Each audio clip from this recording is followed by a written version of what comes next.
Hello, this is Ken XRP. Welcome to my project. Our intention is to give 18 people the opportunity to give together to benefit others. Feel hungry? Will you join us? $14 of worth of XRP is all we ask. Want to specially thank you, Fred, who everyone knows, and Douglas, Loaves and Fishes Family Kitchen. Let's connect, cooperate, and give together to help others. What a great use case is for XRP. Thank you.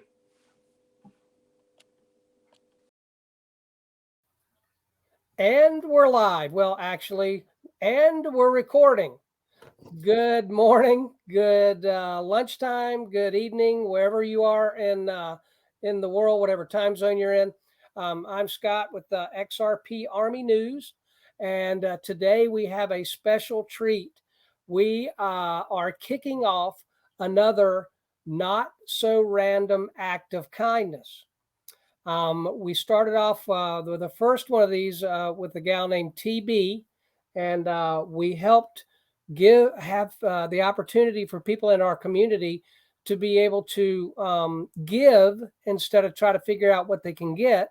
And we came together and raised enough money to have a child have a cleft palate repair operation. And we really felt real good about that. And then we started going back to the drawing board, try to figure out what might we do next.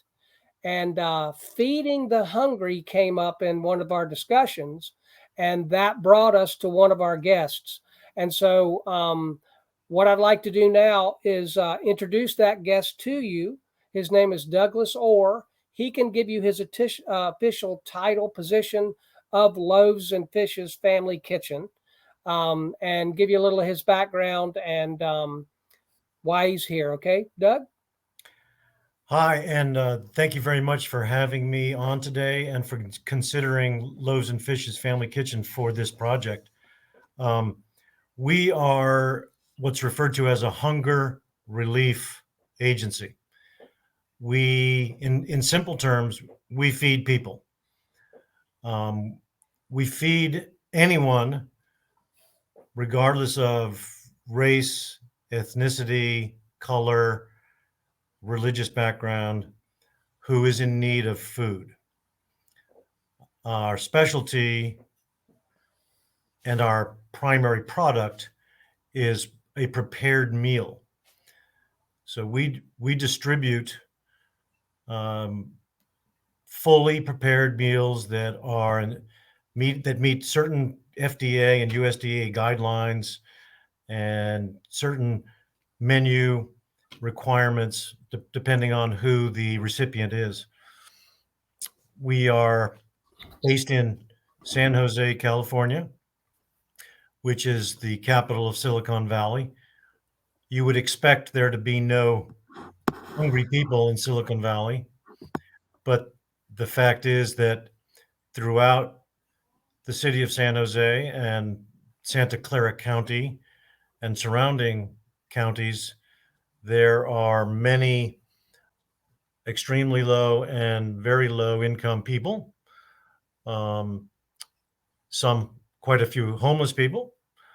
And a lot of that is due to the high cost of living in this area and the ramifications of economic challenges such as an extremely high median income and cost of housing.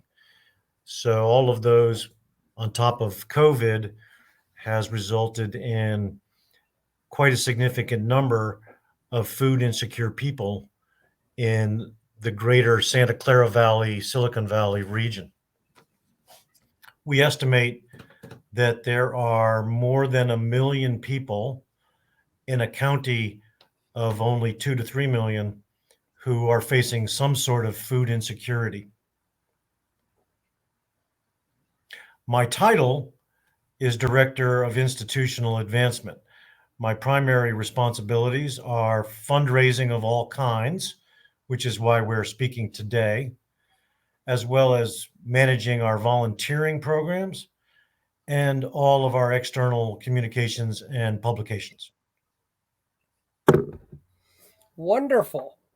All right. And so our second guest who has joined us is one of my favorite people that I've run into in my XRP Army community experience. And the reason is because since I've gotten to know Fred a little bit, he was raised Catholic and went to Catholic school. I believe I'm correct about that.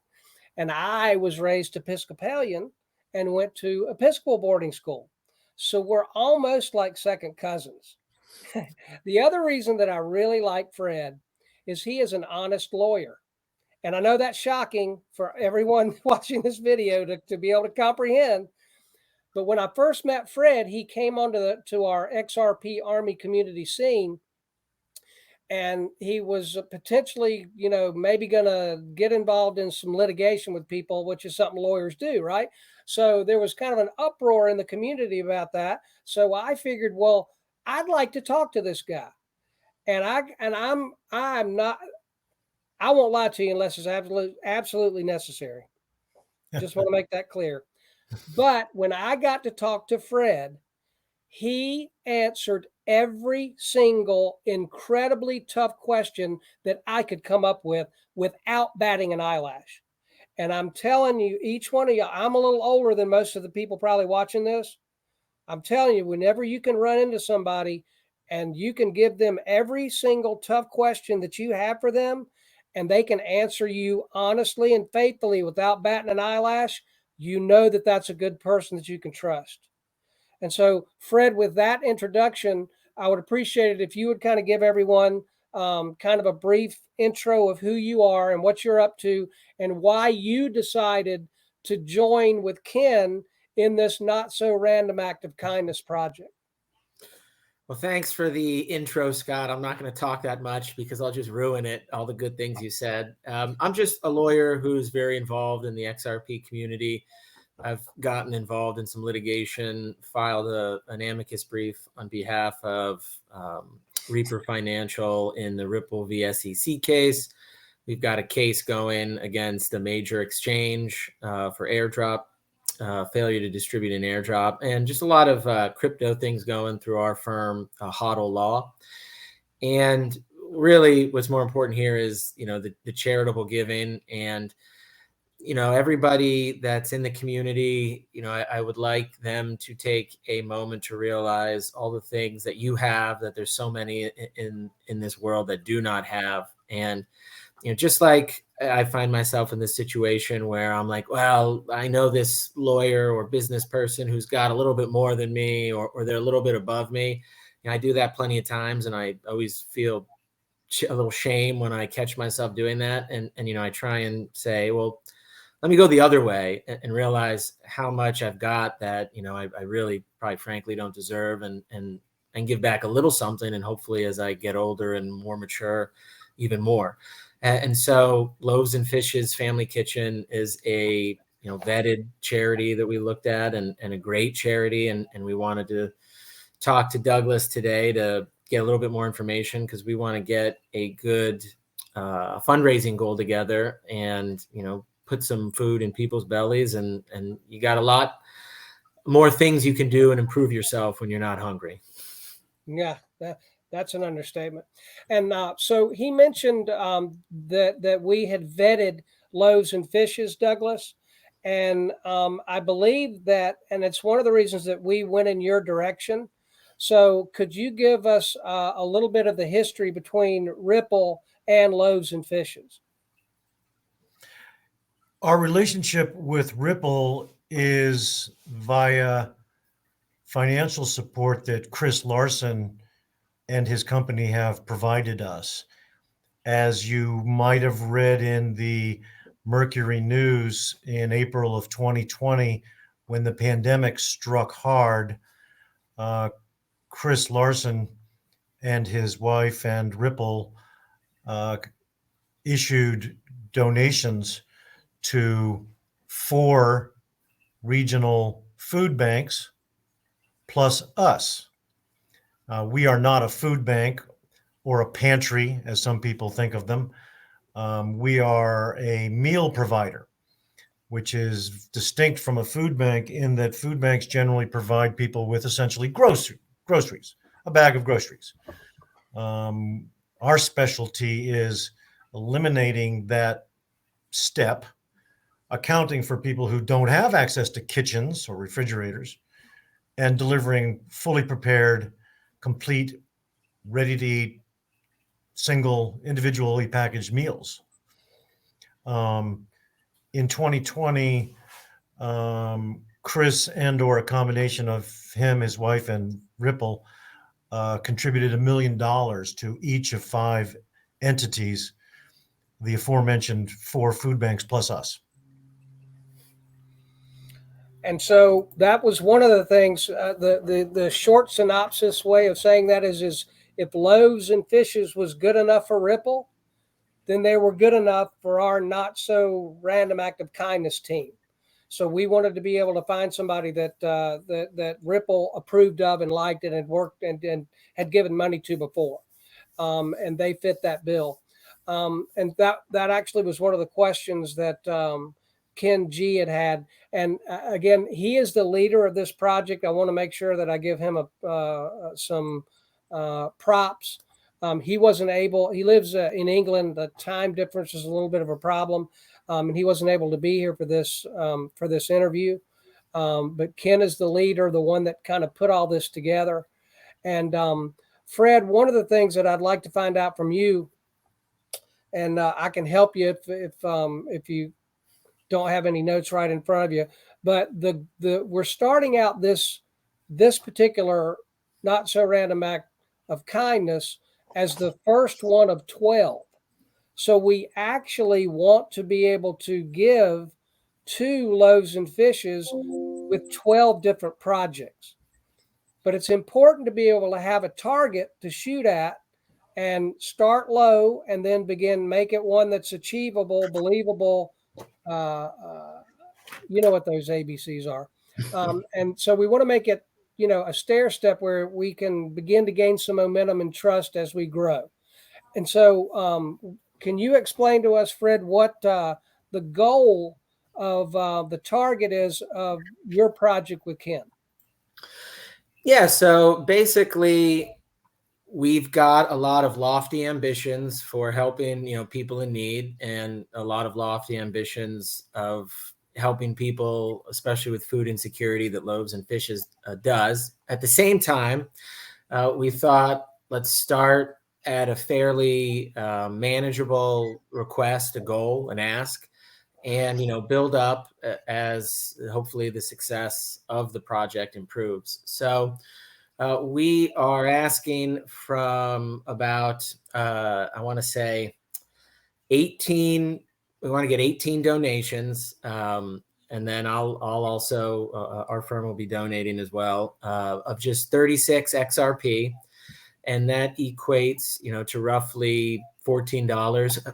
I don't know exactly when this is going to be made live, and everybody knows how XRP can fluctuate, but assuming it's in the current range where it is, that is a particular goal because as Douglas can tell us, that number means a specific meal for a specific set of people that we can benefit. So it's something that's actionable, not too crazy of an ask for everybody or for the people that want to get involved. And it's something that has a direct benefit where that amount achieves a very specific goal, as opposed to just some, sometimes I with charities, you just send in a number, which I'm going to assume usually goes to where it needs to go, but sometimes it just doesn't give the same feeling as when you can feed a particular family for a particular time, instead of just kind of going into the masses. Fantastic. So, and you have 17,000 followers on your Twitter feed, right, Fred? I don't like to ever use that term, but I've got a number of people, yes, that appreciate what I tweet, and so they're subscribed to my handle. Okay, well, and the reason that I wanted to ask that is that you're going to donate, let's say $14, 36 XRP, and then to complete your project, to have it be a win, You're only needing 17 out of 17,000 people who follow you on Twitter to follow your actions. I'm not a good mathematician. Doug, are those pretty good odds? I would say, even not being a mathematician, those are good odds. And that's why we set it up that way, because we wanted this first project to be one that could help everyone get familiar with the players. Because, Douglas, we will be having more of these types of interviews as we go along. We just wanted to get our feet wet. And I wanted to give you the opportunity, Douglas. The other thing that was of major importance is the way that the donations are processed. We've had some bad experiences in our community before with people handling the XRP or the money, and then maybe it gets to the charity, maybe it doesn't.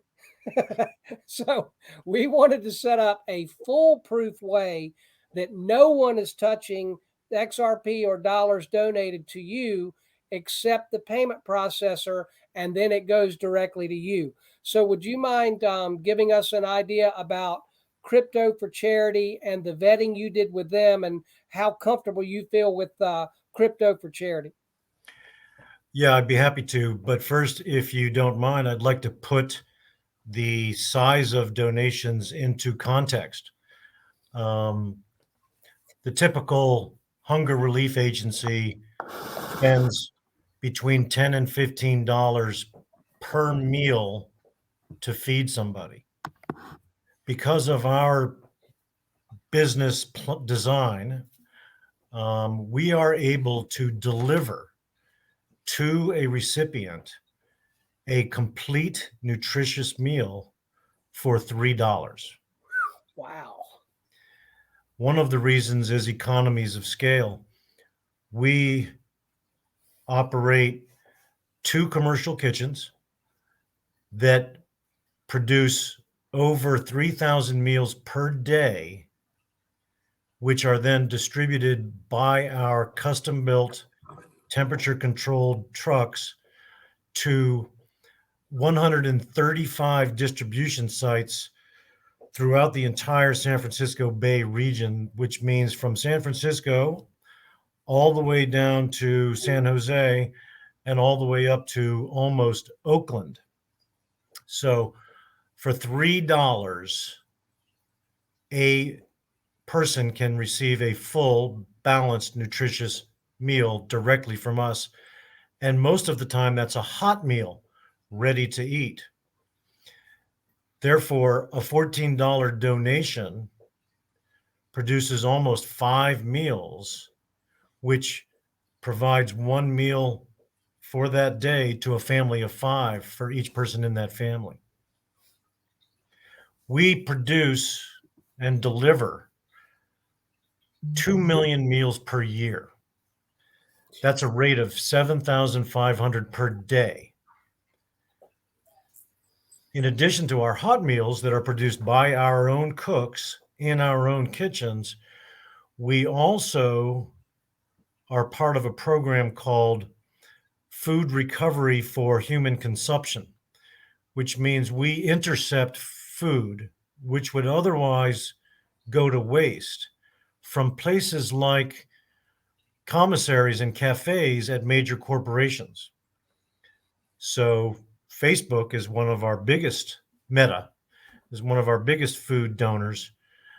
In partnership with them, we recover food that might otherwise be wasted and package it in individual meals, and also deliver those to beneficiaries of our meals program. The 2 projects combined add up to about 7,500 meals per day. Wow.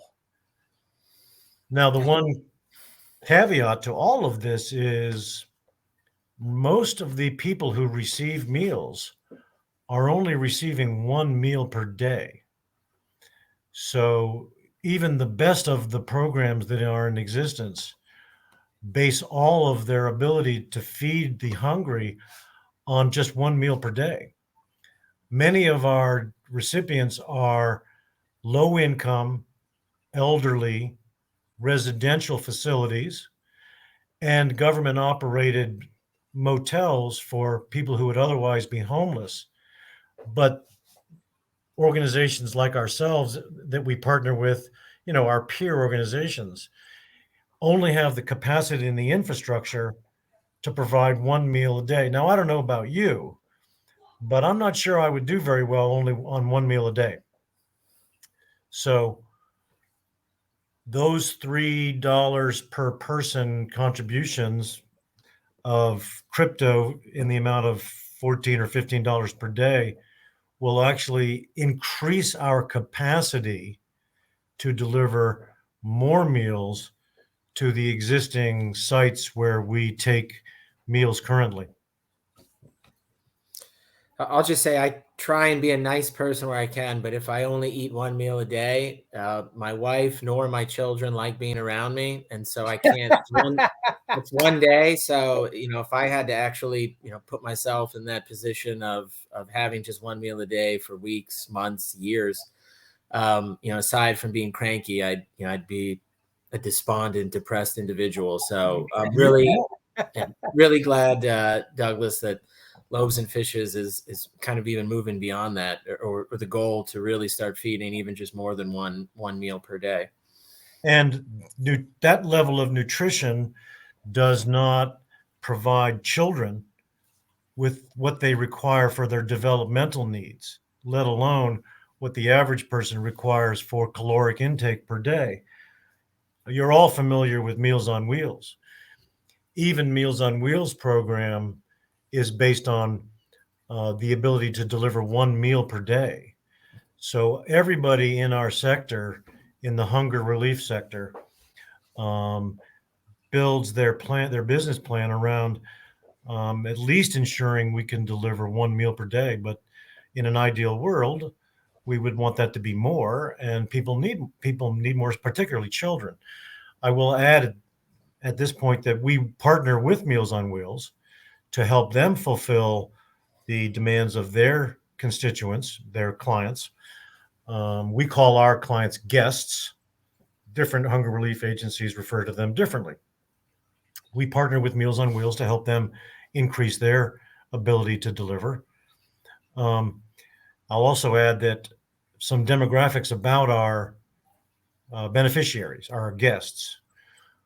1/3 of those 2 million meals per year feed children. 1/3 of those 2 million meals per year feed low-income elderly. 1/3 of those 2 million meals per year feed veterans. So obviously there's some overlap. There could be elderly people who are veterans. There's not too many children who are veterans, but those demographics pretty much describe our constituency, our guests. So they're important segments of our national population.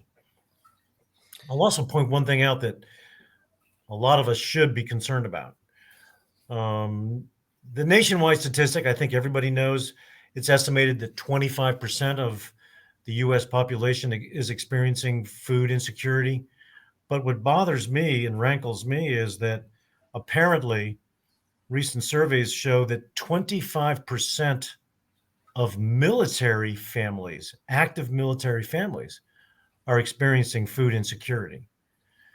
Food insecurity basically means someone's monthly budget can't cover all their food needs and all of their other monthly budgetary expenses.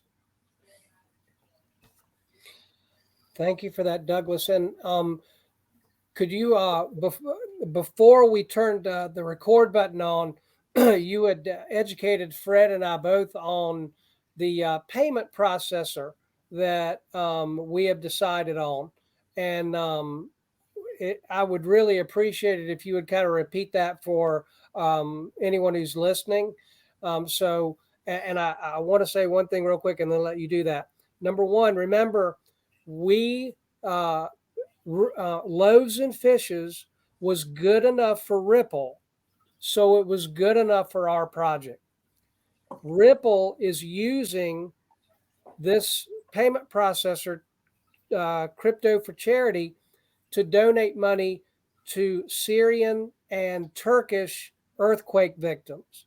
So we vetted this payment processor with them, and then Douglas went above and beyond and went and did his own vetting process for himself. And would you like to share with everyone what you found when you looked into them? Sure. And my apologies. You did ask that question and I skipped over it. Okay. My first comment would be even more than Ripple, their founder supports us. So Chris Larson, the founder of Ripple, supports us, Ripple Labs. You can read about what he's done in the Mercury News at your leisure. When we were first approached by Scott about this idea, I began looking into what charities do accept crypto, what's required, how you achieve it, who handles the money. And time again, we discovered that the process of setting up an account or a wallet with various crypto portals was very cumbersome and required disclosing a lot of personal financial information about our senior executives and our board members, and just like you would have to do for establishing a checking account at a commercial bank for a nonprofit organization. But nevertheless, that was a little bit of a road bump. And then somebody pointed out what crypto for currency does. And I'm sorry, Charity. crypto for charity. Crypto for charity on their own established a database of legitimate, registered, validated 501c3 charitable organizations throughout the United States. All of the information that they used is available through the IRS and through charitable tracking organizations like Charity Navigator and GuideStar. All of those nonprofits like ourselves that are validated and registered can be researched on Charity Navigator, on GuideStar, and on any Secretary of State or Attorney General website for any state in the United States.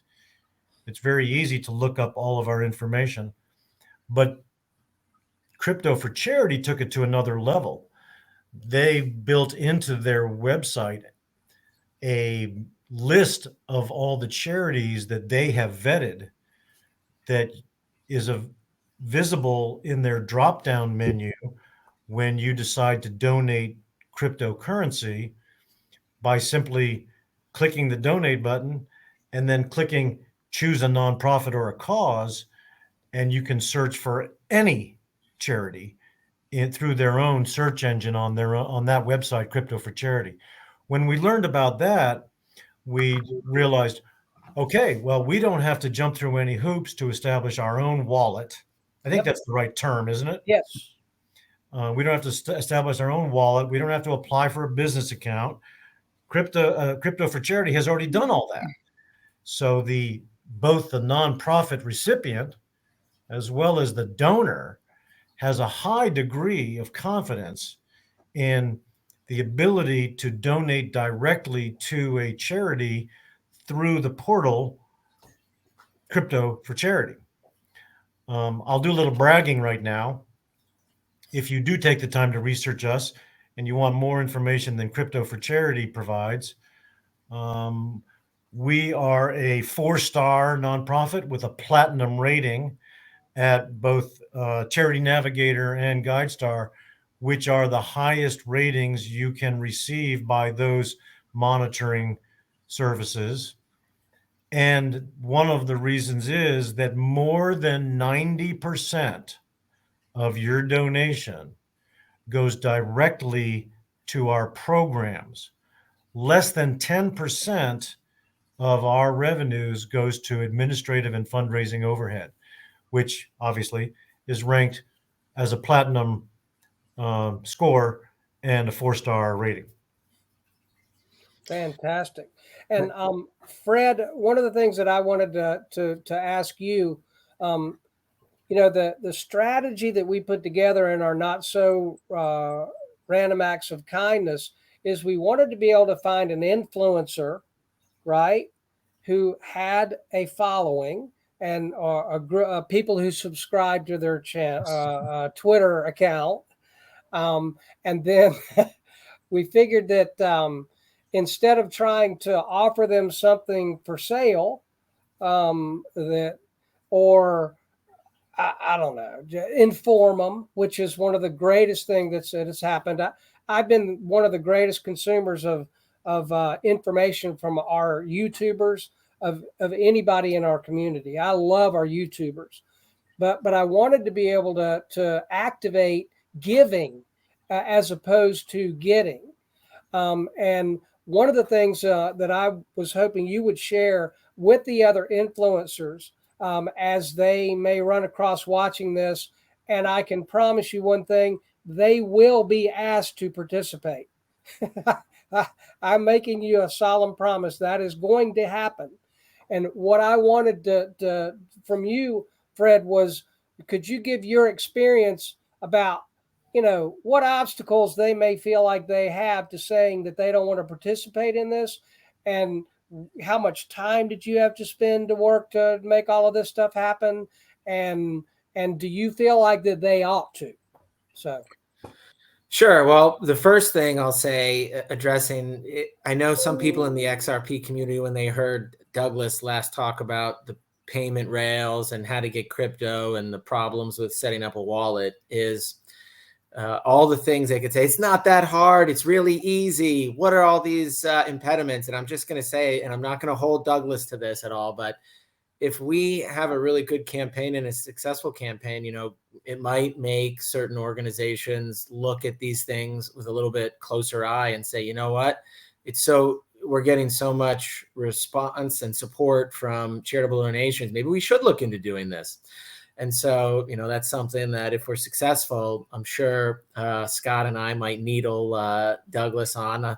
Who knows what will happen there? But hopefully, the more success we can generate, the more likely a great organization like Loaves and Fish's Family Kitchen might be willing to look into it a little more. But what you were saying, basically, I have to give a lot to Ken for staying on me because he did a lot of the work. I haven't had to do too much.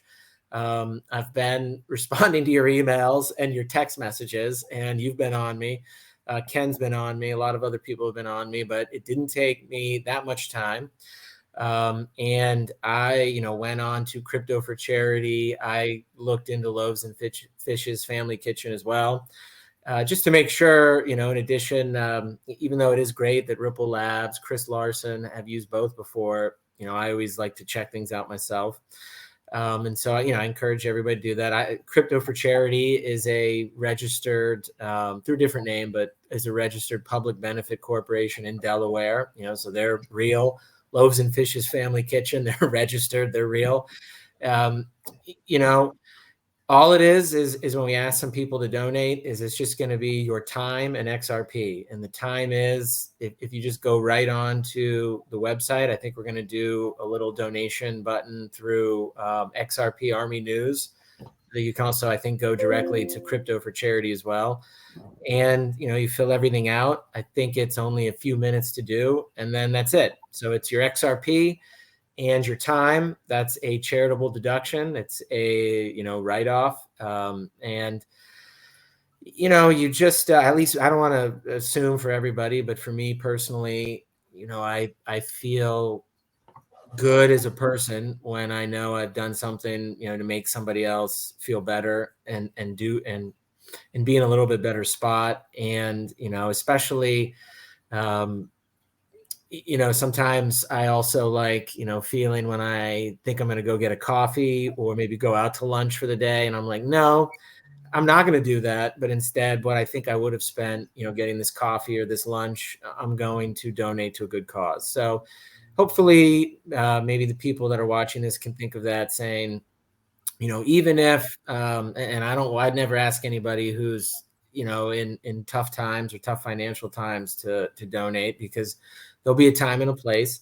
But, if you think you can, maybe, it makes it even a lot easier if you decide, I'm going to sacrifice that coffee or that dessert I'm going to get out, or that lunch, that I'm going out to get, and donate to a good cause. I think you'll feel really good about it. Thank you, Fred. And I'm also more specifically, I'd like to zero in on the other influencers.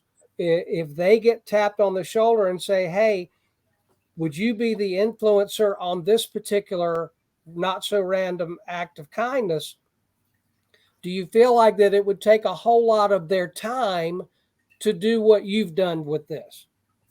Not at all. And I think we're just getting faster with each iteration. So I think, it'll be something that people can really get on board with, especially other influencers, and just there's a large network, and, we complain, the crypto community, complain might not be the right word, but we voice our dissatisfaction with a lot of problems we see in the world, especially in the financial system. And it would be great, in addition to showcasing how we are identifying those problems, to also showcase how we provide solutions. And charitable donation is just a phenomenal solution, especially when it's tailored to, a great organization like Loaves and Fishes Family Kitchen, and a good guy that's working behind the scenes like Douglas. Right. And I'd like to add something about Crypto for Charity. Another benefit to Crypto for Charity is there are no transaction fees. 100% of your gift makes it directly into our bank.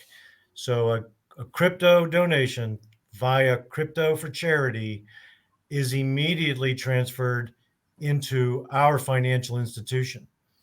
Also, on a more deep dive level, the way Crypto for Charity operates this is they have what's called an affiliated 501c3 tax exempt charity called the Free Will Impact Fund.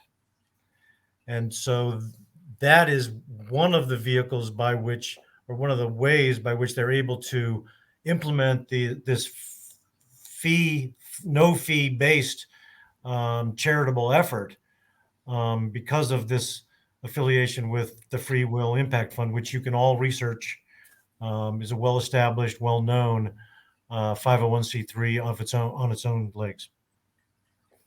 All right. So as we wrap up, gentlemen, one thing that I'd like to do is kind of recap how I feel. The reason that the Not So Random Act of Kindness team came together in the XRP Army community is because there are a lot of bad things that we've experienced in the last 2 or 3 years. Fred, can I get an amen? Amen on that one. Amen. I mean, we've been through this lawsuit, and just so anybody that doesn't know me, I was 7 when the lawsuit started. It has been a long, hard road. So, but that's been bad. Okay. And then, FTX, SBF, it's just bad. Anything with 3 letters now is bad. We've all learned that. Right. And we've had the rug pulls, and we've had this, and we've had that. And it's just, oh my God, with crazy BTC maxis. I mean, we've had to put up with all this stuff, right? So what would happen if we could be the greatest giving community in crypto? What if the XRP Army community could put aside all of the garbage and give? Well, you feel good when you give. We can create, with these not so random acts of kindness projects, our own XRP Army community dent in the universe. And what greater thing to be known for in all of crypto than, man, those XRP people are givers.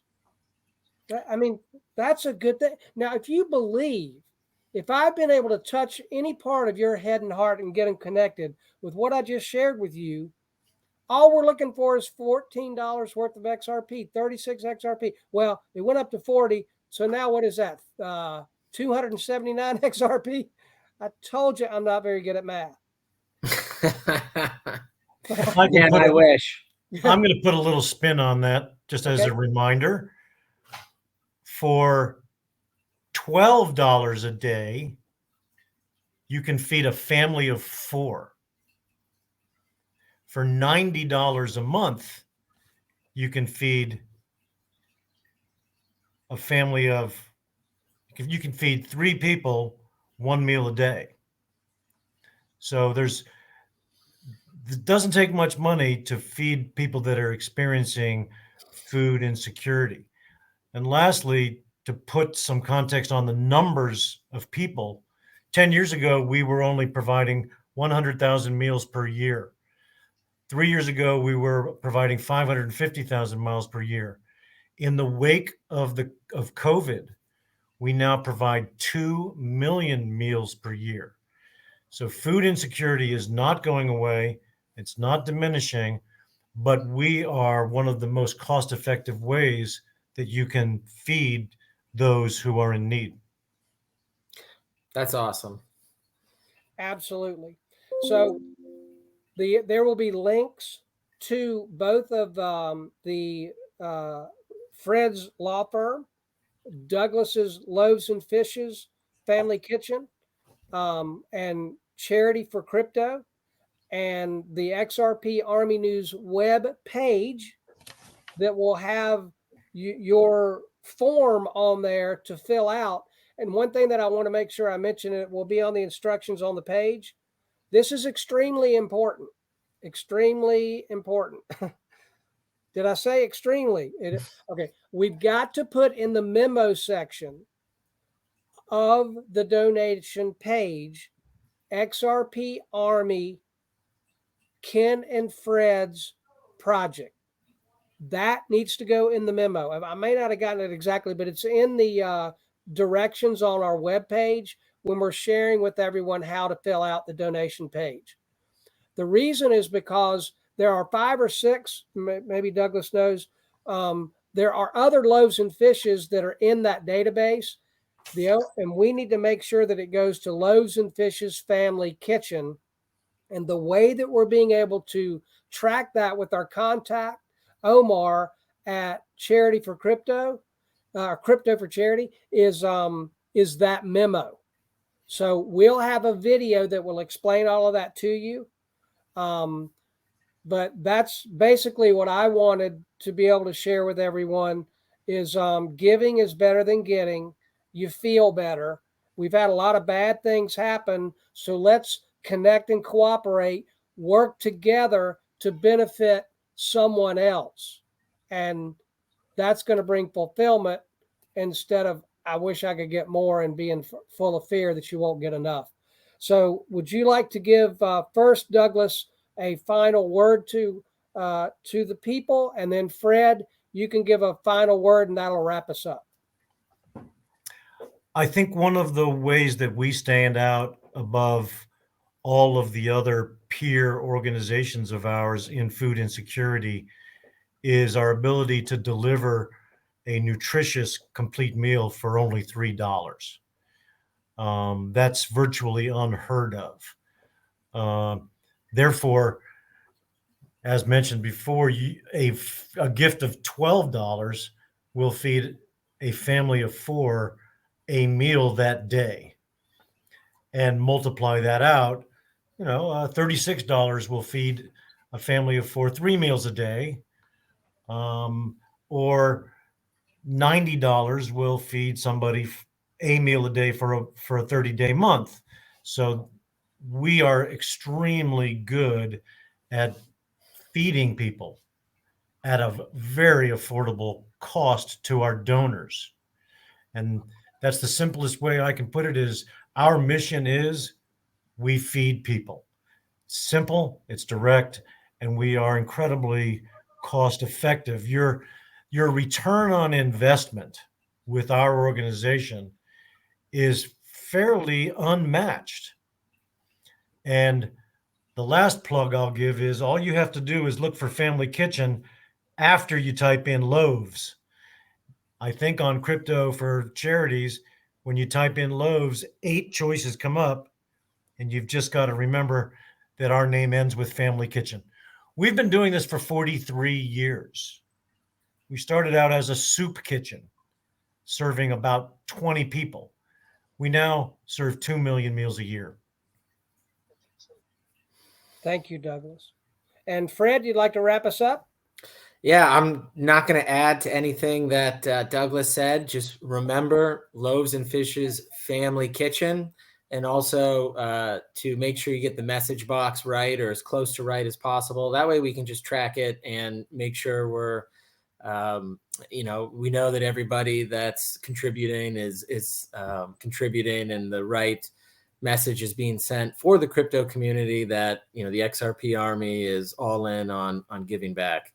Thanks, everyone. If you're thinking about it, or if you do donate, I really deeply appreciate it. So does Ken, so does Scott, so does everybody helping. I'm sure, I know for a fact that Douglas would, and everybody at Loaves and Fishes, and especially people, veterans, elderly, children who are getting these meals really, really will be happy that you all thought of them. All right. Well, thank you very much, gentlemen. And we, at the end of the completion, we will get back together and have a little celebration interview. And I am very much looking forward to that, gentlemen. Thank you both very much. God bless you, and good evening.